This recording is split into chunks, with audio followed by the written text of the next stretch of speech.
Heart of Stone by Suzi Quatro. Suzi is with me now on Revenge of the 80s Radio. Suzi, your music has been described in many ways. Hard rock, offshoot, rock genres like psychedelic, Britpop rock. But how would you describe Suzi Quatro music from the 70s, 80s, and into today? I always have seen myself as a pretty much straightforward rock and roller, not a lot of frills, not fancy. What you see is what you get.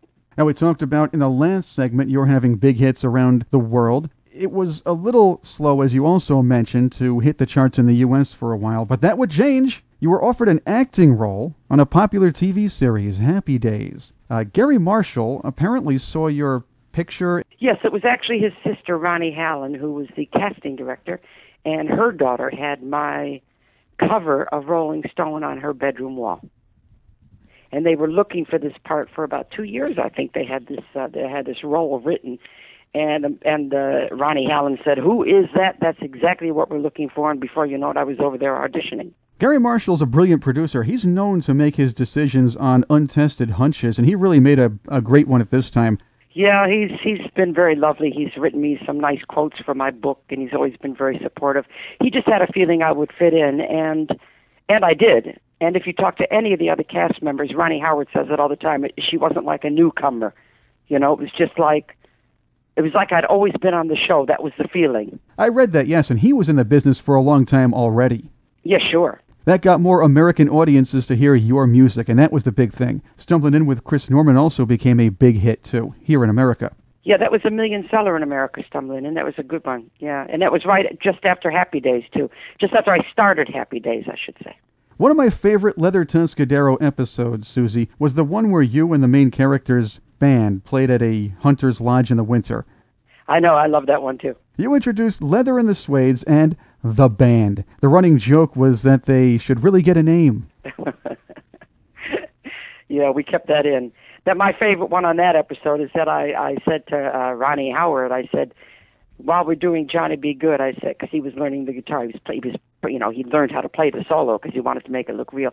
I said, why don't you just do the duck walk like Chuck Berry out and get covered in snow and come back? And it was hilarious. I love that one. Right out the door, comes back in, snow all over the place. You were next to him, but you didn't get the snow.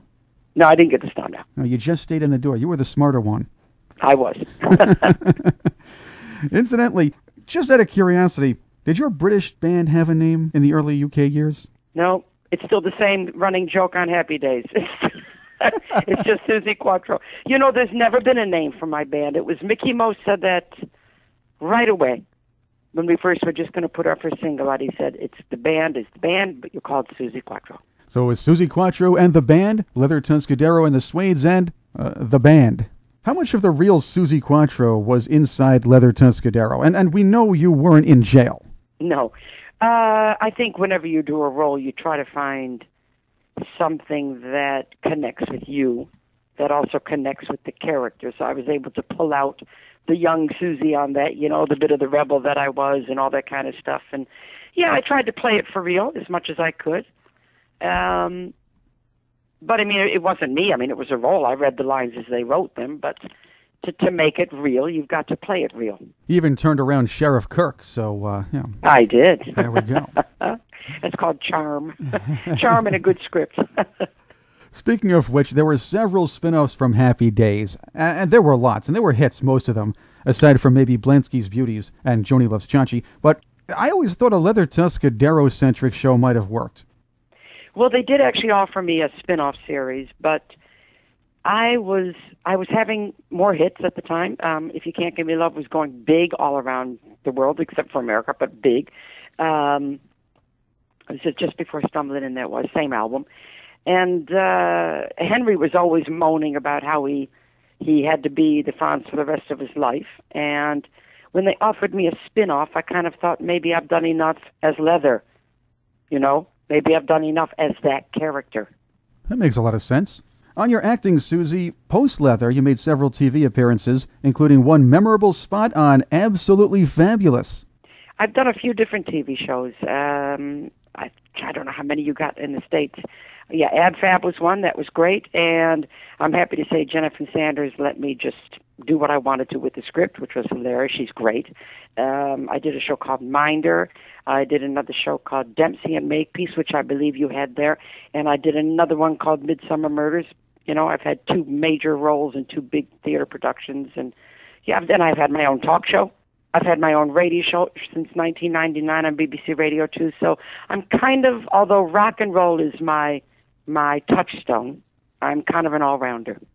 Well, in 1991, you wrote and starred on stage in Tallulah Who, about Tallulah Bankhead. How did her story inspire you to write a musical about her life? She was, I was fascinated by her since seeing her on a talk show in the 60s. And she was right near the end of her life then. And I read a couple books. She fascinated me because I don't think anybody knew her. And I wanted to try to dig inside her and see who she was. Overall, what were some of your favorite acting roles? I loved Happy Days. It fit me perfectly. I loved doing Annie and Annie Get Your Gun. That was a great role for me. And probably my most challenging was probably Tallulah, to bring her to life, you know. I'm still putting the Dream Nurse up top, but I'm a big fan of Absolutely Fabulous, so... Yeah, that was more just a quick comedy cameo. That's why I didn't include that, but it was fun. And I wasn't really playing a part on that. It was playing myself. Oh, I know. I just really enjoyed seeing that one. Yeah, it was good fun. Yeah.